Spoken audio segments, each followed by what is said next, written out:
You go when we go to Publix every day. We don't walk out of there for less than $30 of like we get a 12-pack of LaCroix, our lunch or whatever. It's like we get $31. Yeah. Anyway, it's expensive, right? So it is very expensive. So the value of $1 has drastically decreased in our perception, right? Sure. Like, does $1 even mean anything to you? What can you buy for it? It's nothing. I have a hard time saying it doesn't mean anything to me. But yes. But it cannot purchase you. Not much. It purchases you very little nowadays, 2025, right? Not much. The value of $1 has gone significantly lower, right? And in perception, too, where it's like, do people still give their kids $1 for a tooth? I feel like it's gone up to $5 or whatever because of inflation. I mean, we're at $5. Yeah. I mean, like $1. Most of my friends are 20. I mean, like people go, people show out. I mean, I don't even think my sons would pick $1 up off the floor, but they just don't care. Maisie definitely would. But anyway, I'm just saying the dollar has decreased in what its buying power, right? Sure. But this homeless man was very grateful that I gave him $1. Yeah. It seems like you got something out of that too. I mean, I can see it in you. Yeah. Well, just it's like an exchange of energy here. So, very grateful, and in fact, I believe just as grateful as a homeless man getting $1 20 years ago, because I say more. Maybe even more because it happens less. Yeah, that would be my argument because like when you said this and I started it and I said people are giving less now, I'm always driving up here on it's like I guess what is that? Is that 434 out by the airport? I'll be driving out here and it's just filled with these homeless men that walk the line. They walk through the traffic line, at the light. No one gives. No one. Not one. They just walk the line the whole time, and I'm like, no one has $1. Just give up. Don't even stand there. It's too dangerous. It's not even worth standing out there. Oh, they don't care about danger. That's the one thing they don't care about. Tough. Well, it's just they are at the bottom. It makes me very uncomfortable when you walk the line. Yeah. I mean, if they get hit by a car, maybe parallel moves. How often How often does that happen? Probably not that often. They're also agile. So they do seem to jump good. Like, woo-ha!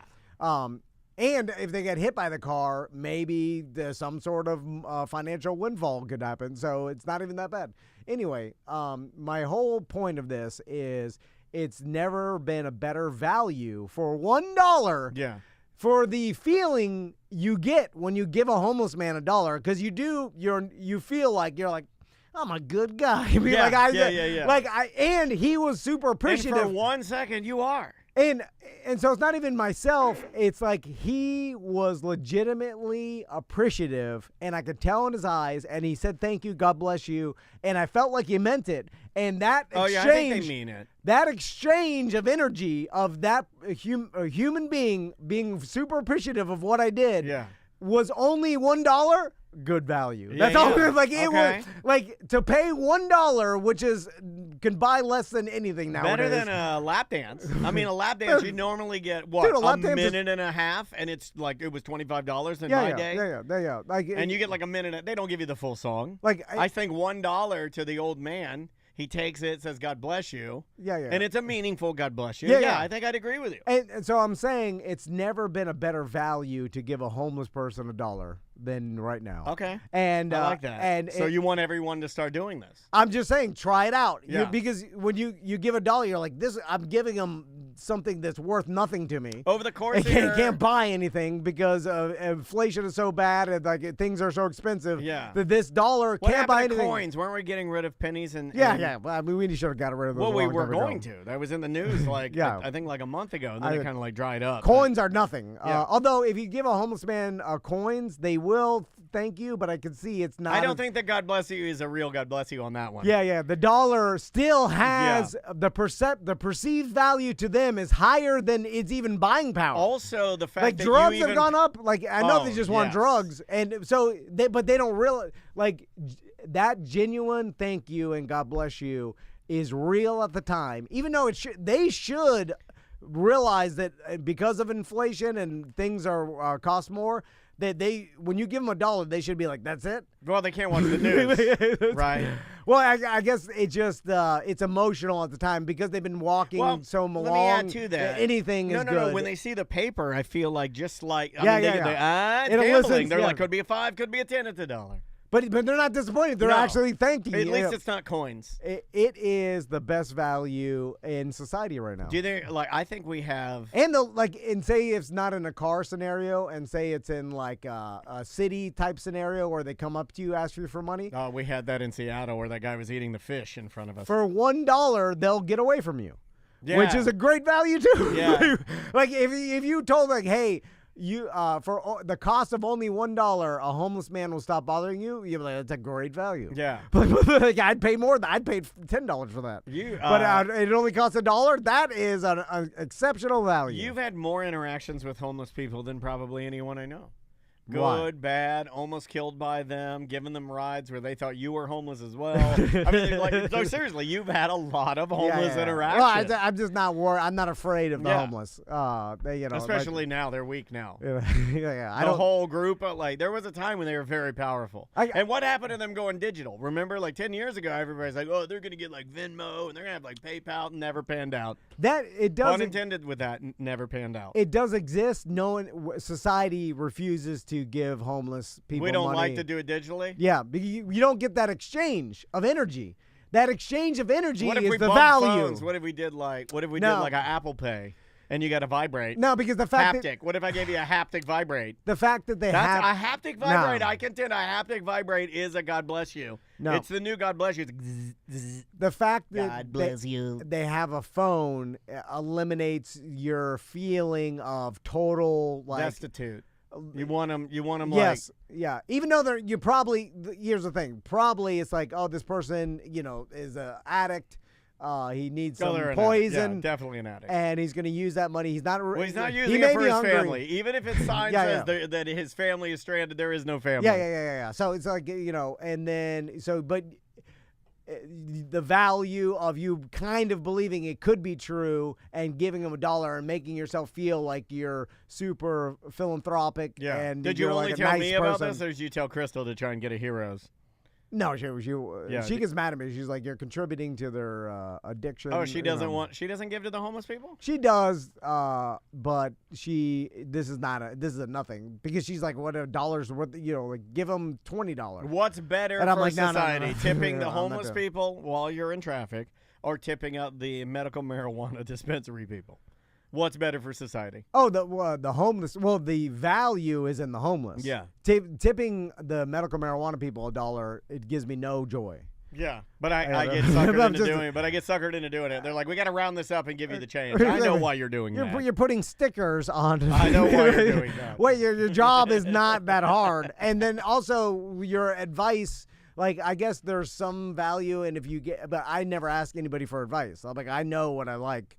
I know. I know everything. Yeah. I'm Tom Van. So maybe if they gave me some long, detailed, useful advice, I'll tip them. But I'm not going to tip them just for picking up my order and putting stickers on the jars. Yeah. Let me ask you.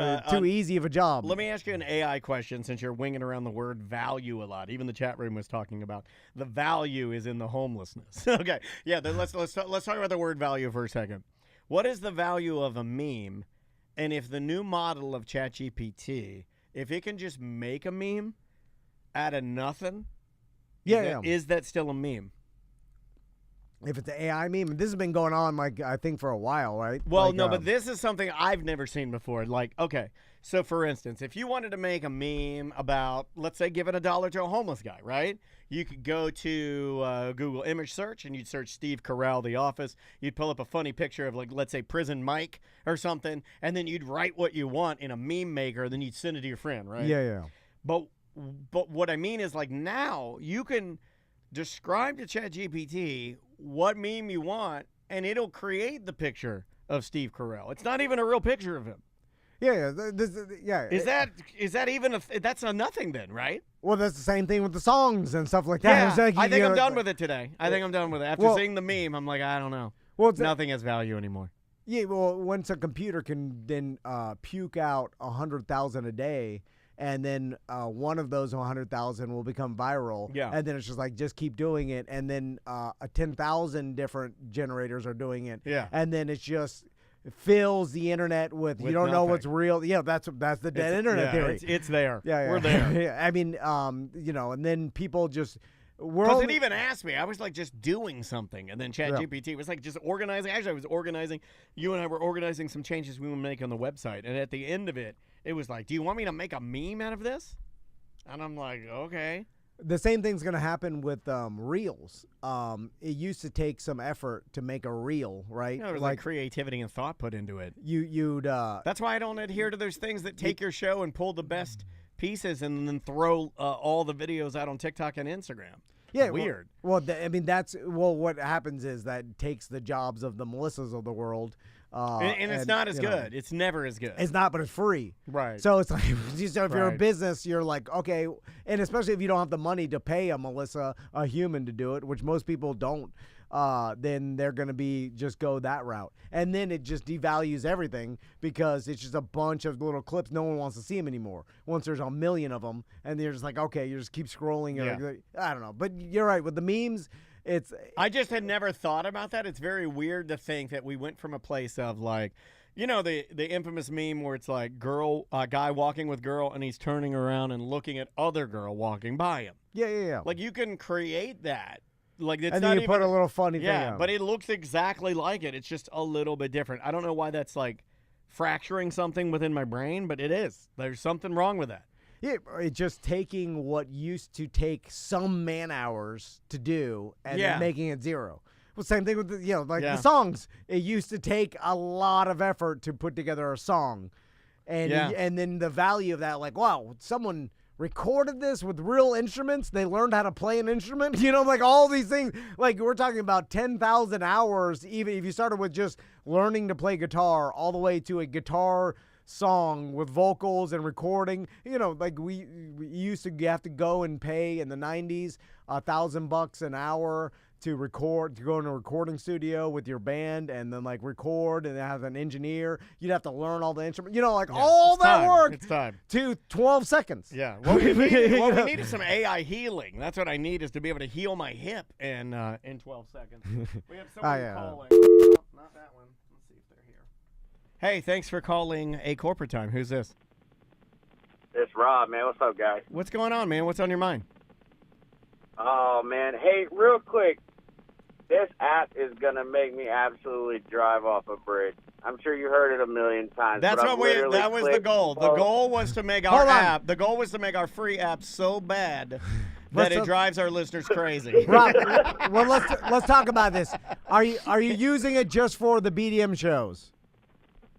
I'm using it for just about all of it. Right now, yes, I am on the BDM. Okay. That's correct. Okay, so that's because if you're just using it to listen to AMT or ACT, you can go to your local app player on Apple Podcasts, Spotify, or Google Podcasts or Spotify, and it works perfectly every time. The problem is, but it's 95 cents a month. I want to listen to the BDM shows. Yes, and we can help you with that. Email me. Yeah. If you're a current member, we will give you the RSS feed. You could put it into a third-party app like Podcast Addict, and you can listen to them perfectly. Yeah, okay? I can get you. If you email me at dan@tomadan.com, I can get you up and running. Okay. Hey, but listen, all jokes aside, I didn't even know you guys were going to answer. You guys are the best, man. You guys surprised me even answered. That's awesome. Appreciate y'all. Well, man. We like answering. Well, we appreciate you listening, man. I'm sorry. We're working on the app, actually. Working on it this morning. The problem is, as everybody knows that has ever tried to make an app, any business, this is why WWE dropped it, because they realized just let the app companies do it. Let the big boys do it. But to listen to the BDM shows, because it's behind a paywall, the only way to do it was through our app, and we're trying, and Matthew has been helping us, but when you have an Android phone, he didn't need this it's always going to be a problem because it changes every time. So it'll never not be a problem with Android phones. Is that what you have? Well, damn. No, I just was trying to get Tom to stutter, but he didn't stutter. So okay, now. Well, what the hell do you want, sir? No, stay on the line. What are you doing today? What do you do for a living? I'm actually an operations manager for a landscape company. All right. So you're a landscaper. All right. You don't have to say operations manager. I'm the chief executive officer of wacky fun parties. just say 100%. Yo, you guys are awesome, man. Keep it up, guys. Hold on, let me talk to you about. No, I like it when they can't hear us and then they just tell us we're awesome and hang up on us. Are you? No, go ahead. I'm not hanging up. Okay, don't hang up. All day. Don't hang up. Does the manager ride the lawnmower? Or, yeah. Do you mow or do you sit in your truck in the air conditioning and write on the clipboard? I'm actually writing on my clipboard in the air conditioning and shade as we speak. I knew it. What are you writing? Hold on. Yeah, he's writing. I hate Mexicans. Don't write that. Don't write that. That would be a horrible thing to write because that's your whole business. Don't write that. And I don't know what you're going to do in a couple of months because things are changing rapidly. If I had a boss, I'd make my operations manager get out there and do something. Yeah. What are you writing? I need there's nothing to write. I love pizza. I have a bunch of clients. Get out there and mow their GD lawns. Wow. You're mean, Tom. Yeah, that's what I've been saying. Hold on, I can't. Flag that, Melissa. Flag that. Finally. Hold on. Finally, no, it's I'm not rising. mean. Yeah, you are mean. No, I'm not. Oh, you can't say that. He said you were mean. No, and this guy knows. No, I know. He's got a crew with a hot mops in the back of his car right now. Yeah, no, I know blue-collar managers. They're mean as hell to their employees. No, it's different now. Everybody's a snowflake now. No, they're not. Everybody's weak. They're not. They're mean as hell. No, you're mean. You're a mean person. If you work in a blue-collar, that's why your sons don't want to do plants with you because you're mean. No, they don't. They don't want to do plants. This guy's drunk. This is a real landscaper. So hold You're on. hammered, aren't you? How many beers in are you? What are you writing in the truck? There's no reason to write anything. I mean, you have to create lists to keep the workers busy. Lists? Take these branches, put them over there. Take these leaves, stick them in a bag. You go to the house and they do the same thing. The same house. It's edge. You mow and weed eat an edge. You do and the blow. edge, and then you got to do the shrubs, and then maybe you rake the mulch in. Well, Tom, you sound very experienced. Can I send you an application? He's drunk. He's drunk. All right, thank you, sir. All right, thank you for calling. BDM. We appreciate you being a BDM. He's hammered. You didn't hear the slurring? Yeah. I can do that too. I can hold it together in a phone call to my wife for about 3 sentences, but at the end, I get too confident. I start letting my guard down. I start doing a little bit of that. You know, I'll call Andrea. She's like, "Where are you?" I'm like, "Me and Tom, we're coming back from the West End Trading Company, and I'm trying to. I gotta drive him home. I gotta drive him home first. So let me get him home first, and then I'll be on my. It's so hard to do it. Comes too. in and out. It comes. Yeah. It's like the reception on an old TV. Your brain. But thank you for calling. That guy was good. So is he just getting drunk in his truck? Let me tell you something. You're not mean. And I shouldn't have said that. Well, you have mean tendencies. You do have mean tendencies, but you're not mean. You don't have the spine to be mean. I've never seen you actually be mean. Yeah. You'll play around. You'll hard play. You're like a good hard play, like a dog. You're like a Doberman. Like every landscape company I know, like yes, there is a considered a manager or the higher up, like a foreman. Yeah, foreman. But he's also doing work. He doesn't sit in his truck. He's like out there, but he's usually doing the easiest job, like riding the lawnmower, zero turn, and the other like the holding weed eater blower. It's different here in Baldwin. We have one guy that's like a tall guy, and then that's a bigger corporation. And then he has a bunch of little minions, like they're like smaller people in overalls, just like minions. And they all wear purple. You've seen them. Yeah. And they all dress in purple. And he's the main guy. And he'll point at stuff. And then they'll be like, and then they'll go do the thing. And they are. That's more of a corporate landscaping. They're doing commercial, huge commercial. Like if you got the account for UCF. Like some landscaper, like you get higher up and you own a big company. You do like UCF, Baldwin Park, and like 15 other commercial. Rabotage. You get some Rabotage under your belt. And then you're making millions a year in revenue. I used to know a guy. Remember, we knew a guy that did that. Yeah. How he made his money. Yeah, I mean, you're rich, stupid rich. Yeah. The problem is finding the employees and keeping them. I don't know, like it's a lot funny. of turnover in that. I was at a birthday party and I talked to a guy that you go to a lot of birthday parties. he was a Wizards kid. He has too many kids, so he's a birthday party every week. He's at a birthday party. And and I'm talking to one of his neighbors, and he during COVID, like he was in construction or something like that, and real estate, and then and not in COVID, sorry, but the damn housing recession. In like 2009, he had to change. He had to get a new job, so he started a landscaping company. And he's like, it was like he's like, I liked plants and landscaping, and he's like, the hardest part is getting the crews to show up, and big people wouldn't show up. People would have all these problems, and then then you constantly had to call people off. Like it's not like Chick-fil-A. Yeah, it was just the managing the people were the hardest. He's like, keeping up the accounts are easy. It's like easy money because doing the work isn't that hard. You know what you're doing. Yeah, and then sometimes you get like actual design jobs and stuff, and then you put some plants and stuff. I'm like, I do that. That was the thing when I was growing up at DeLand High. The people. There were a couple of like dream jobs, and one of the ones that was winged around a lot, just in my generation. So I'll throw it out there for those of you that might be my age. 48, class of 94. One of the dream jobs that I'd say more than 3 men said in my class was golf course designer. Because you live in Florida and sports and the weather and golf, and these are kids I knew that were like relatively rich. These are the kids that like would surf, they played volleyball, and they played golf. Yeah. They're like rich surfer golf kids. And like I knew a bunch of kids in DeLand that, like one in particular, I won't say his name because I think he listens, but he was like, he wanted to do, and I think he did go to school. Like he was one of those guys that landscape design. Yeah, he went to school for landscape design, but then he got into like, I think his specialty now is irrigation. Like he is his entire job isn't like he would laugh at like your Rainbird system or something. Like he does the big ones for not just golf courses, commercial properties. Yeah, for big like for like a field, like I don't know, some massive field in England that they want to like for a castle.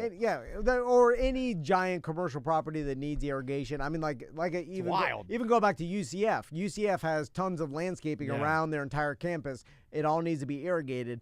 There's a company that they hired to do that, and it's so massive that one contract is like $100,000 a year. It's a huge thing. So, but the problem is there's not that many UCFs, and so it's like probably a hard job to get into. How many like big commercial properties need landscape design, and there's already businesses out there. What are you going to do to make it any different? And it's expensive. Like when you get stuff done, I remember when I got the landscaping done via trade for my little house. Oh yeah, dude. And it was such a tiny house. Like I mean, like you remember it was a 990 square footage. So the front yard not very big. Think standard like little plot of grass with like a little area up near the house, like you put some ivy on that. I saw the landscape. And then in the put back, some bushes. Not very big. And then I think the quote for the trade on that was $15,000. Yeah. It's expensive as hell. And that was in what? 08, 09? Yeah. Maybe. And now that I do I like doing the landscaping myself, like it's easy to do. Yeah. But the problem is for the person that knows nothing about it. Like I say it's easy, but I've been into plants and like doing this since COVID. Yeah, for a long time now. So now 5 years I've put probably hundreds and hundreds of hours of research and actually messing around with it. Well, you failed a couple times too. I remember you telling me like I went to put in this irrigation thing, I messed it up, so I got to do this. So that's what you're paying for. It's funny. It took me until I'm 43 years old to finally grasp why things are so expensive and like why. Oh, time in. Because you're paying for the person's knowledge that they've practiced this craft or been into this, whatever you're hiring them for so long that you're paying for experience. You know what I'm saying? The same thing. Like, I saw a. That's interesting. I got that lesson really early on as a kid with music lessons. I remember my lessons for drums were a lot more expensive with one particular educator, right? This guy, Carl Rendeck at Stetson University. He's still in Orlando or was playing with the Orlando Philharmonic. But that guy, like, I remember his lessons were more expensive, but he was the better dude. Like, he had you looked at his biography, you look at his. Yeah, more experience. Yeah, and you're like, that's the guy. And I remember my mom explaining to me, like, because we had this guy and then you had this guy. And I'm like, well, what's the difference? And, there is a difference in how long have they played, who'd they play with, how long have they been doing plants, what's their knowledge base, Yeah. And the problem is for me though, all that goes out the window when I pay for the experience, and then when I see the person doing whatever, and then I'm like, well, I could do that. And it was like, that's what I pay for. I don't have that part. I like to look at something and then be like, I can't do that. Like, this is like way harder than I thought. But then if it's something I can do, and then it bothers me. But anyway. I feel you. A lot of bands are touring right now. I wanted to ask you about this. How do you feel about bands that tour without the original lead singer, but everybody else is up there? You got two of them right now. Do they sound like the singer? I'm going to guess that they kind of do. The big ones that are going on right now, it's weird that you have two of them. You've got Kevin Cronin, who is the lead singer for REO Speedwagon. So, they basically reformed without him, and he is really hurt. He's, going on every TV show, rock and roll blog you can think of, and screaming it from the mountaintops of how upset he is he's not touring with REO Speedwagon. And the other one, which is kind of interesting, is the Sex Pistols are touring right now with another punk rock singer, Frank Turner, who we've played on the show multiple times. We've worked with his record label. Seems like a nice enough dude. So you've got Frank Turner singing with the Sex Pistols. Well, Johnny Rotten, or John Lydon, he's still alive.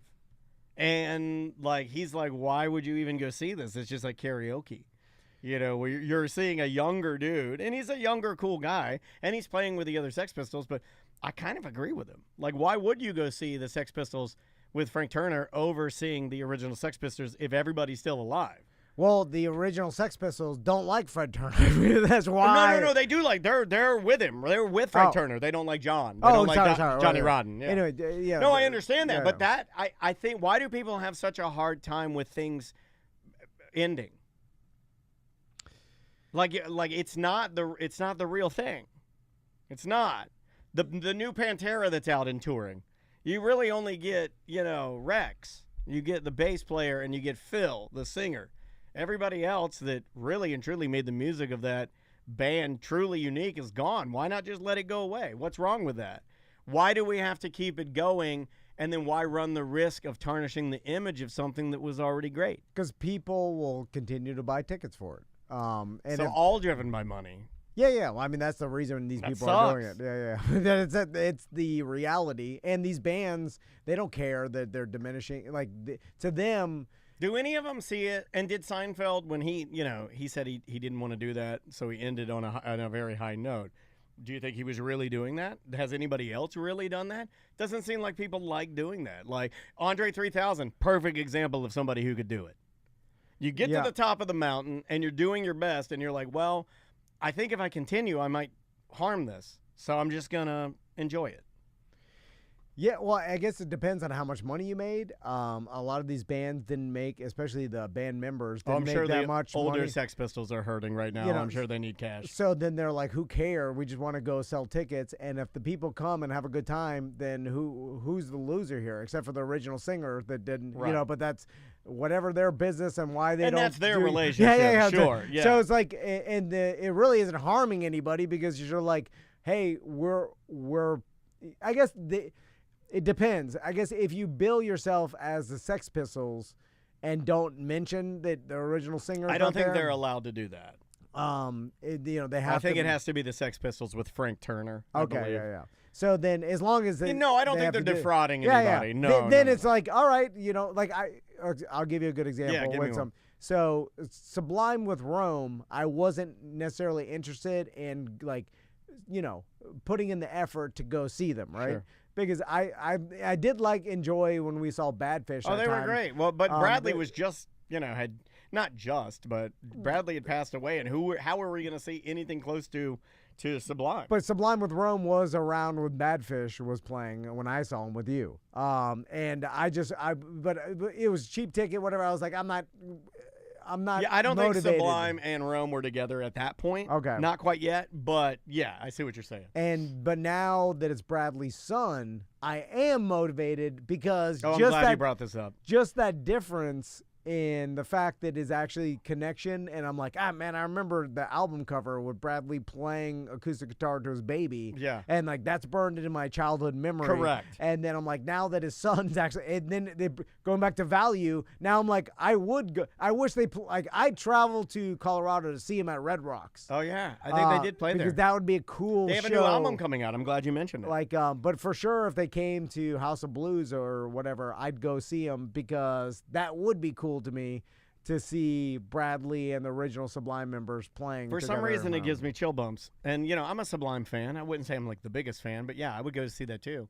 It is interesting too because out of all the dad things, even though the Bradley Noel story is very sad in one aspect of it, out of all the dads that get to do things with their sons, he does not, but I think the story is the coolest. Like Jacob Noel playing with Sublime, his dad's band, and then doing a new album, which they are currently in the studio as of right now, to me is cooler than LeBron playing with Bronny or Tiger Woods playing with his son in the, whatever, that cup or like all of that. Yeah. There's a lot of those things. This one is, I don't know, seems very...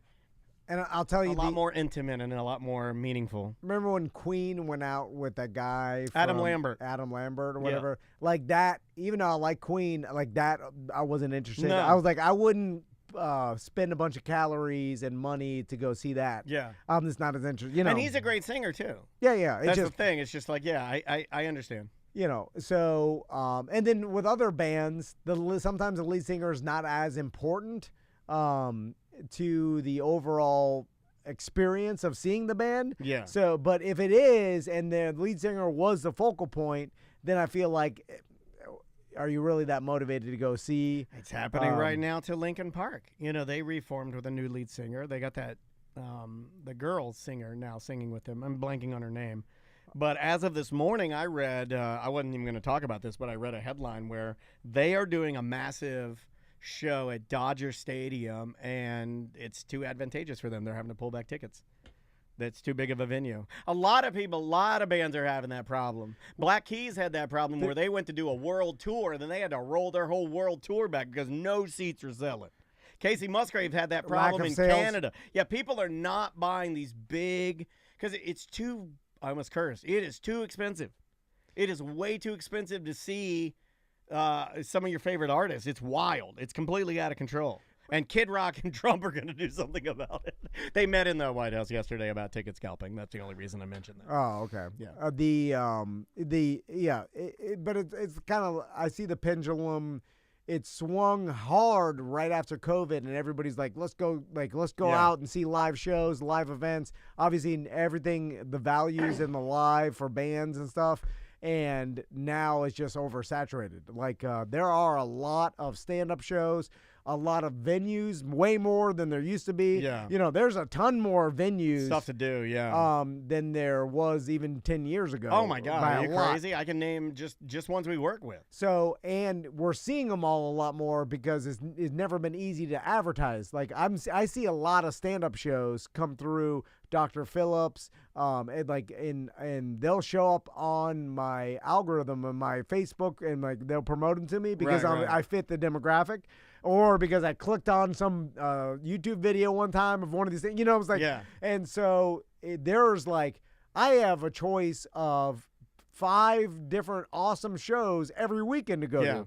And that's going to hurt all shows. Yeah. And same thing with podcasts, and same thing with all choices. If you had awesome, 10 awesome barbecue restaurants within your area, it keeps growing. It's just they're all business is going to suffer. There is a benefit though where you can go and see guys that I like that it would be considered like top tier songwriter, musician, but maybe like a mid-tier following, like John Moreland, who was just at Tuffy's. Yeah. And I was able to buy a table for that, because you get to see that. But yeah, it's a weird time right now to go and see stuff because like you want to go see like Lady Gaga or dare I say Taylor Swift. I mean, you probably got to fly out of the country.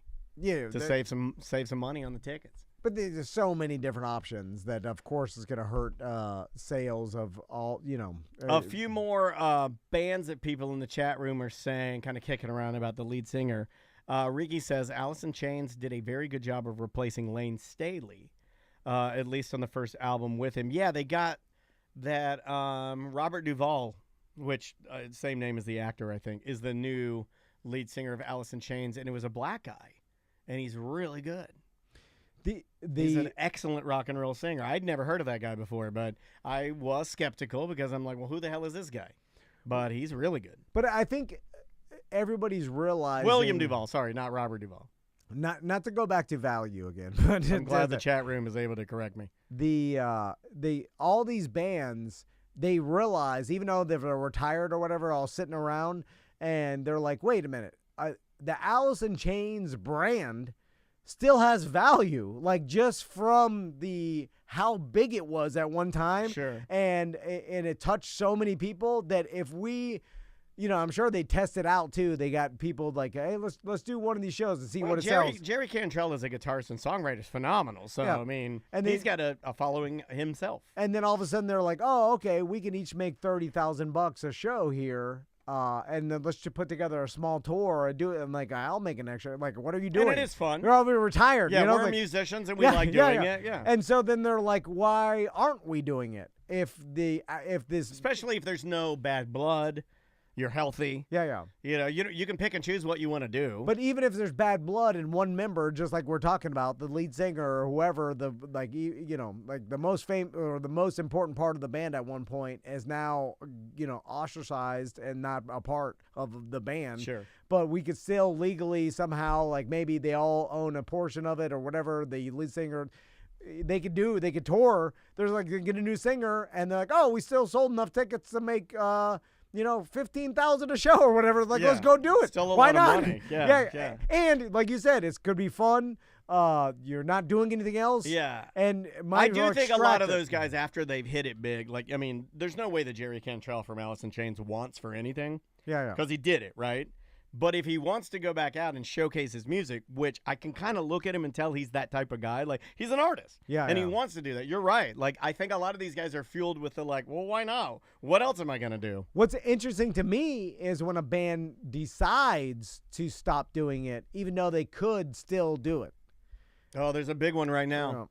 Massive one right now that I do not understand.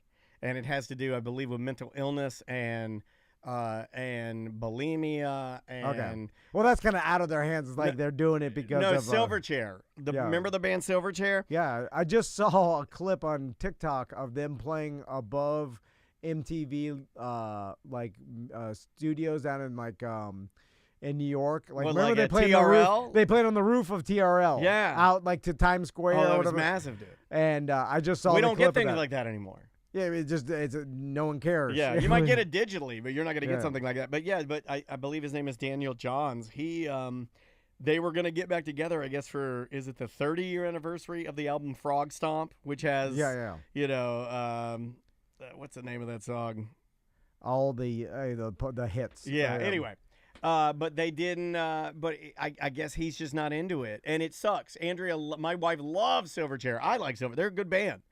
They're a really, really fun, heavy grunge, young teen. Oh, they can sell tickets band. if they. Oh my God! We saw them when they opened for Jimmy Eat World. I want to say like maybe 10 years ago at House of Blues. They were phenomenal. Really good band. So they're an example of why not get another singer they can mimic that style of voice and then go on tour. Harder with a three-piece, I think.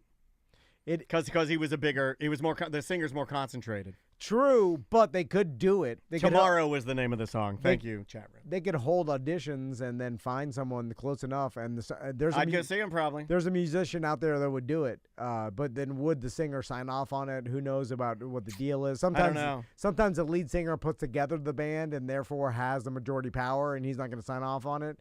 But why not if the band agreed to some sort of payment? Like, hey, we'll buy this from you. Although I would say it's really crappy. Like if you and I, let's say this ends poorly, which it will. Yeah. It's inevitable. Yeah, it is inevitable. Tension's rising all the time. People don't see the behind the scenes is how tumultuous and horrible it is.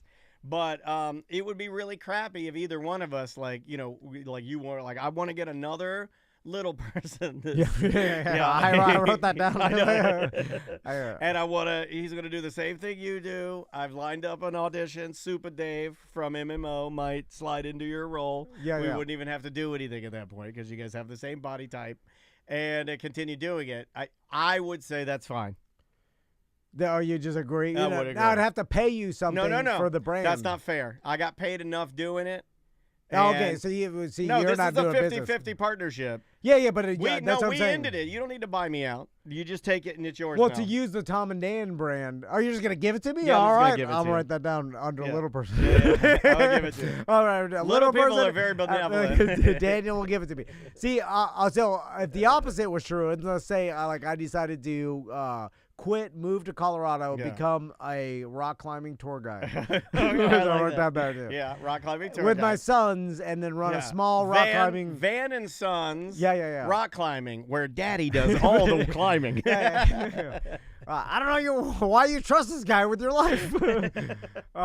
Anyway, so and then I'm like, I'm leaving, or you're like, okay, and then you're like, well, I still want to continue to do this. And use the Tom and Dan brand. $1 million. No. You'd screw me. I wouldn't screw you. I would say, okay, well then get another person and go, and then just pay me some royalty, and then you can. I'll give you like $500. Yeah, whatever. Yeah, right. I know. I'm just saying, I'll give you like $500. But I would let you do it, and because for me. Why would I, if people are still want to hear it? Yeah. Why would I stop that? It's sour grapes. It's emotional, right? It is emotional. And look, I'm an emotional person, but there are certain things that I'm just like, well, I don't care. That's whatever. And it's your music. Like, if people want to still show up and listen to your music, and say you're out of the band or whatever, and then they're willing to pay you for the rights to use it or whatever, you should be happy that people are still coming to listen to the music. You're right? still a part of that. Like it or not, you're still a part of it. Like if you created the songs, they're playing to a live audience, they're having fun. Like you are creating some joy. Deep down in your psyche, if I drilled you down, like if I were able to put you under duress somehow and drill you down, you'd be like, I do like it. They would. They'd admit they like it. Yeah. Why wouldn't you? You're just mad because you're not there. Yeah, blinded by anger. People love getting angry, man. All right. People love getting mad. We'll see you tomorrow. Oh, that was fun. Yeah, it was. I just kept peeking over. I'm like, can I slide this in there somehow? All right, so that is Tuesday. 3 and 4. And then we'll come back with EJ and do 1 and 2. And then that's it. I've got a weird job for tomorrow, too. Oh, awesome. That's fantastic. I just called James Turkey Leg, and I said, hey, we do a weird job about being a Harley mechanic. Oh, that's a good one. So we'll just do a 20, and then we'll record it before lunch, and that'll be Wednesday's show. Awesome. Thank you, buddy.